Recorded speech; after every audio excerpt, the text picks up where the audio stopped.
အားလုံးပဲမင်္ဂလာပါရှင်မင်ကတော့ဒီနေ့မှာ page မှာ video လေးတင်လိုက်တာနဲ့အရင်စိတ်ဝင်စားနေကြတဲ့ထိပ်အုပ်ကလေးရဲ့အပြင်ပုံလေးကိုတခြားလေးတက်ပြပေးလိုက်ပါတယ်သူ့မှာအထူးကဥယျာဉ်တူးနေရကတော်တော်လေးကိုလှပါတယ်အများကြီးထည့်ပြီးချုပ်ပေးထားမို့လို့သူကစံသားအစ်စ်နဲ့လုံးဝတပုံစံနဲ့တူပါရှင်ဘေးနာ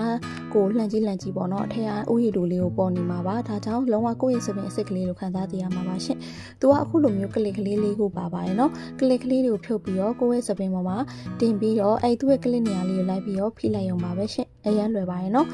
စပင်ကတော့အကောက်အဖြောင်2မျိုးလာပါတယ်ပြီးတော့ color လေးကလည်း natural black ပါ natural black ဆိုတဲ့အတွက်အရင်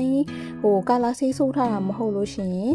သုံးလို့ရပါတယ်အညိုသမားပေါ့နော်အညိုအရင်ဆိုးထားတဲ့မမတွေ dark brown ဆိုးထားတဲ့မမတွေ mahogany ဆိုးထားတဲ့မမတွေနဲ့အနက်သမားတွေအကုန်လုံးသုံးလို့ရပါတယ်အညိုနဲ့အနက်နှစ်အောင်စလုံးအဆင်ပြေပြေသုံးပြလို့ရပါတယ်ရှင့်ခုမင်းတက်ပြထားတာလေးကတော့အကောက်ကလေးပါမင်းဆိုရင်အောက်ကအဖြောင်ဖြစ်နေရပါတော့ဒါတော့မှလုံးဝအရင်ကွဲသွားတာမျိုးမရှိဘူးပေါ့နော်မမေဆိုရင်လုံးဝအဖြောင်အစင်းမှာအဲ့ဒါတော့မှတိတ်ပြီးတော့ကွဲနေရမျိုးမရှိဘဲနဲ့အဆင်ပြေပြေလေးတက်လို့ရပါတယ်ရှင်သူ့ရဲ့စမိတ်ကလေးကကြတော့လေအခုမင်းတက်ပြထားသလိုမျိုးအရှည်လေးလာတာပါကိုက